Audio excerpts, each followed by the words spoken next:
नमस्कार दोस्तों, आप देख रहे हैं बैंकिंग रेजोनेंस। मेरा नाम है सूरज। आज का हमारा ये सेशन बहुत ही स्ट्रेटेजिक और इम्पॉर्टेंट है, खासकर बिगिनर्स के लिए।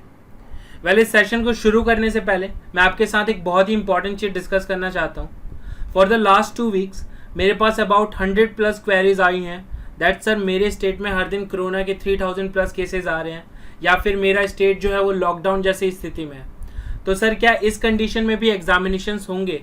इसका सिंपल सा आंसर है, हम ना तो फ्यूचर प्रिडिक्ट कर सकते हैं और ना ही फ्यूचर को डिसाइड कर सकते हैं। भगवत गीता का मोस्ट चैंटेड श्लोक है, कर्मण्यवाधिकारस्ते माँ फलेषु कदाचन माँ कर्मफल हेतुर्भुर्माते सर्गोस्तव कर्मणे। आई होप आप सभी ने कभी ना कभी इसे सुना ही होगा। इसका सरल सा अर्थ यह है कि हमें अपने कर्मों पर ध्यान देना चाहिए। ईश्वर हमें हमारे कर्मों के अनुसार उचित फल देते हैं। सेम बात यहाँ पर भी लागू होती है। एक मेंटोर के नाते मैं आपको यही सजेस्ट करूंगा, एज अ कैंडिडेट आपका इस वक्त जो प्राइमरी ऑब्जेक्टिव होना चाहिए वो है कि आप अपने प्रिपरेशन को बिल्कुल भी ढील ना बरते। आप ये कंट्रोल नहीं कर सकते कि आपके एग्जामिनेशंस कब होंगे, बट आप ये डेफिनेटली इंश्योर कर सकते हैं कि आप अपने प्रिपरेशन को नेक्स्ट लेवल पे लेके जाएं। अगर आप कॉन्फिडेंट हैं कि आपके प्रीलिम्स की तैयारी पूरी हो चुकी है, तो आप मेंस के लिए प्रिपेयर करना शुरू करें। याद रखें, इस फेज में आपको किसी दूसरे से compete नहीं करना, आपको सिर्फ अपना बेस्ट निकालना है। आफ्टर ऑल आपका सिलेक्शन जो है वो प्रीलिम्स डिसाइड नहीं करता, आपका सिलेक्शन आपके मेंस के मार्क्स डिसाइड करते हैं। हाँ, मैं मानता हूँ कि अगर आपको एग्जामिनेशन की डेट पता हो तो आप इफेक्टिव वे में जो है अपनी एग्जामिनेशन के लिए प्लानिंग कर सकते हैं, बट ये बात कहीं भी नहीं लिखी कि अगर आपके एग्जामिनेशन के डेट अनसर्टेन है तो आप अपनी प्रिपरेशन सही तरीके से नहीं कर पाएंगे। और मैं आशा करता हूं कि maximum to maximum next year के अप्रैल टू जुलाई मंथ तक आप सभी के हाथ में आपका ज्वाइनिंग लेटर हो। So with all the best wishes. अगर अभी तक आपने इस चैनल को सब्सक्राइब नहीं किया है तो चैनल को सब्सक्राइब करें, और सब्सक्राइब बटन के साथ में जो बेल आइकन है उसे प्रेस करना बिल्कुल ना भूलें, ताकि इस चैनल पे आए किसी भी इंफॉर्मेटिव वीडियो की नोटिफिकेशन जो है वो आप मिस ना करें। सो बिना किसी देरी किए चलिए इस सेशन को हम शुरू करते हैं।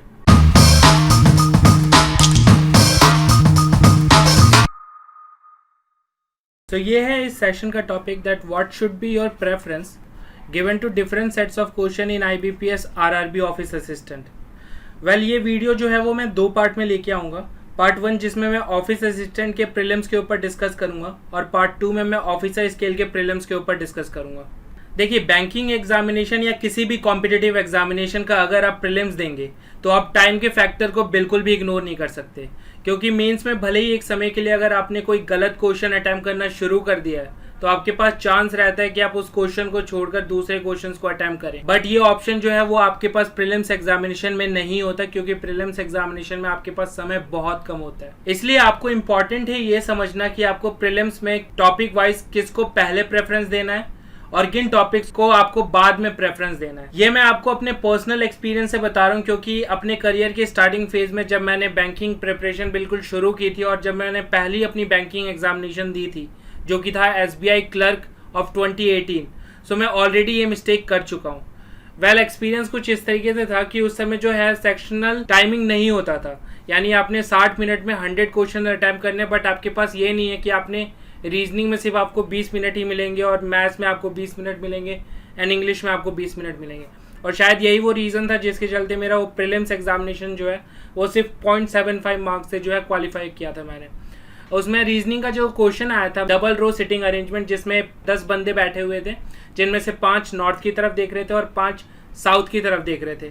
और चूंकि मुझे ये नहीं पता था कि मुझे क्वेश्चंस को किस तरीके से प्रेफरेंस देना है, सो मैंने उस पजल को जो है सबसे पहले सॉल्व कर लिया, और उस पजल को बनाने में मुझे 8 मिनट का समय लग गया था। जस्ट इमेजिन, मैंने सिर्फ 8 मिनट में 5 क्वेश्चंस किए थे, यानी बचे हुए मुझे 52 मिनट में बाकी के 95 क्वेश्चंस करने। और ये अमूमन हर बिगनर्स के साथ होता है। अगर आपको एग्जैक्टली नहीं पता है कि आपने कैसे क्वेश्चंस को जो है प्रेफरेंस देना है, तो ये वीडियो बिल्कुल आपके लिए है। सबसे पहले जो लास्ट ईयर ऑफिस असिस्टेंट का प्रीलिम्स हुआ था, उसमें टॉपिक वाइज मार्क्स के डिस्ट्रीब्यूशन किस तरीके से थे हम उसे देख लेते हैं, और साथ ही साथ हर साल जो ऑफिस असिस्टेंट के टॉपिक वाइज मार्क्स डिस्ट्रीब्यूशन होते हैं वो किस तरीके से होते हैं मैं आपको ये भी इस वीडियो में बताऊंगा। सो फर्स्ट कम फर्स्ट, जब भी आप पोर्टल पे बैठेंगे, जो पहला सेक्शन ऑफिस असिस्टेंट में आपका रहेगा वो रहेगा रीजनिंग का। ज़रूरी नहीं है कि आपने रीजनिंग ही पहले अटेम्प्ट करना, ऑफिस असिस्टेंट में आपको ये सहूलियत मिलती है। आरआरबी के जो एग्जामिनेशंस होते हैं वहाँ पर आपके पास चॉइस होता है कि आप पहले रीजनिंग अटैम्प्ट करना चाहें या फिर क्वांट सेक्शन को अटैम्प्ट करना चाहें। यहाँ पे कोई भी टाइम बाउंडेशन नहीं है कि आपको इतने मिनट बाद ही जो है वो क्वांट का सेक्शन आपके लिए ओपन होगा। अमूमन तौर पे 80% जो कैंडिडेट्स होते हैं वो रीजनिंग से ही शुरुआत करते हैं। सो लास्ट ईयर जो रीजनिंग के टॉपिक्स थे उसमें 4 सेट्स आए थे सिटिंग अरेंजमेंट के, और अमूमन हर साल जो है सिटिंग अरेंजमेंट के आपको 4 सेट देखने को मिलेंगे ही मिलेंगे। सो इनमें जो 4 सेट सिटिंग अरेंजमेंट था उसमें पहला था double row sitting arrangement, then जो सेकंड था वो आपका था फ्लोर बेस्ड, देन थर्ड था आपका circular sitting arrangement, and at last आपको था uncertain number of sitting arrangement. यानी कि एक रो में नॉर्थ की तरफ देखने वाले हैं कुछ लोग, हमें ये नहीं पता कि कितने लोग देख रहे हैं, तो हमें वही जो है उसको अनसर्टेन नंबर को अरेंज करके जो है एक नंबर निकालना था और उसके ऊपर क्वेश्चंस थे। हर एक सेट से आपको 5 क्वेश्चंस पूछे जाएंगे, यानी कि आप मान के चल सकते हैं रीजनिंग में जो सिटिंग अरेंजमेंट होता है वो एटलीस्ट आपका 50% सिलेबस कंप्राइज करेगा। 4 सेट से नीचे क्वेश्चंस आपको रीजनिंग में सिटिंग अरेंजमेंट से देखने को नहीं मिलेगा। देन आपके फिर लास्ट ईयर इनइक्वालिटीज़ के 4 क्वेश्चंस आए थे, सिलॉक्स से आपके 3 क्वेश्चंस पूछे गए थे, ब्लड रिलेशन से आपके 3 क्वेश्चंस पूछे गए थे। ये इंटरेस्टिंग है, चाइनीज कोडिंग जब भी आपके एग्जामिनेशन में आएगा तो आपको 5 क्वेश्चंस ही आएंगे, और अगर चाइनीज कोडिंग आपके एग्जामिनेशन में नहीं है तो आप ये समझ के चलिए कि जो 5 क्वेश्चन है वो एडजस्ट होंगे आपके इनइक्वालिटीज़ में, सिलॉक्स में, ब्लड रिलेशन और डायरेक्शन में। और लास्ट ईयर डायरेक्शन से भी आपको 2 क्वेश्चन देखने को मिले थे। मिसलेनियस कोडिंग डिकोडिंग में आपको इंडिविजुअल 3 क्वेश्चंस देखने को मिले थे, जो मैं ऑलरेडी अपने प्रीवियस वीडियो में डिस्कस कर चुका हूँ। सो अगर अभी तक आपने वो वीडियो नहीं देखा तो उस वीडियो को जो है आप ऊपर आई बटन पे क्लिक करके देख सकते हैं। सो अगर मैं बात करूं जो इम्पोर्टेंट हमारा एक्सपेक्ट है कि हमें प्रेफरेंस कैसे देना है, तो सबसे पहले आपने आसान टॉपिक की तरफ जाना है ताकि आप ज़्यादा से ज़्यादा स्कोर कर सकें और कम टाइम में स्कोर कर सकें। सो आपको पहला प्रेफरेंस जो देना है वो है इनइक्वालिटीज़, क्योंकि इनइक्वालिटीज़ के आप 4 या 5 क्वेश्चन जो है मेरे हिसाब से आप 1.5 मिनट के अंदर भी कर सकते हैं। देन जो सेकंड प्रेफरेंस आपने देना है वो देना है सिलॉक्स को, क्योंकि इसके भी 5 क्वेश्चन आप 2 मिनट के अंदर कर सकते हैं, बहुत आसान होता है। पॉसिबिलिटी बेस्ड सिलॉक्स भी हुआ तो भी जो है इतना डिफिकल्ट लेवल नहीं रहता ऑफिस असिस्टेंट में, तो आप यहाँ पर 5 क्वेश्चन जो है आराम से 2 मिनट के अंदर कर सकते हैं। देन आपने जाना है सिटिंग अरेंजमेंट की तरफ, ये आपका रहेगा थर्ड प्रेफरेंस। सिटिंग अरेंजमेंट में इसलिए बोल रहा हूँ क्योंकि ना तो आपको सिटिंग अरेंजमेंट को स्टार्टिंग में बनाना है और ना ही उसे लास्ट में बनाना है। स्टार्टिंग में नहीं बनाना सेम रीज़न है कि अगर सपोज आपने कोई ऐसा सिटिंग अरेंजमेंट पिक कर लिया जो आपका ज़्यादा टाइम ले जाएगा, सो जो आपका मोरल है वो डाउन हो जाएगा, क्योंकि आप देखेंगे कि आपने ज़्यादा टाइम दे दिया और आपने क्वेश्चंस अभी बिल्कुल थोड़े से ही सॉल्व किए हैं।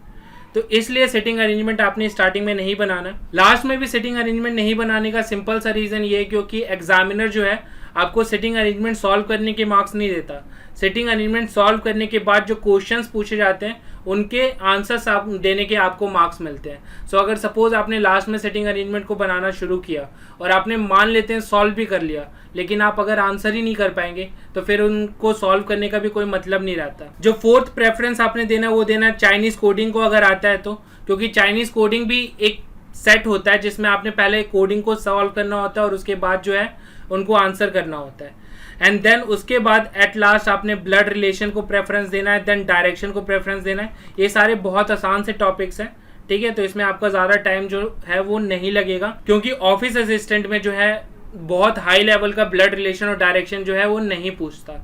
एंड देन लास्ट में आपके जो इंडिविजुअल क्वेश्चंस आएंगे 3 क्वेश्चंस, उनको आपने सॉल्व करना है। सो आई होप आपको रीजनिंग में प्रेफरेंस पता चल गया होगा कि आपने कैसे कैसे टॉपिक वाइज जो है प्रेफरेंस देना है। अब जो सेकंड टॉपिक आपके पोर्टल पे रहेगा वो रहेगा आपका क्वांट का। लास्ट ईयर काफ़ी ज़्यादा मैं हैरान था क्योंकि मेरे सेट में जो डाटा इंटरप्रिटेशन था उसमें सिर्फ एक सेट का क्वेश्चन आया था, 5 क्वेश्चंस आए थे। अमूमन तौर पे ऐसा नहीं होता, आपने 2 सेट्स मिलेंगे ही मिलेंगे आपको, जिससे आपको डाटा इंटरप्रिटेशन से 10 क्वेश्चंस देखने को मिलेंगे एग्जामिनेशन में।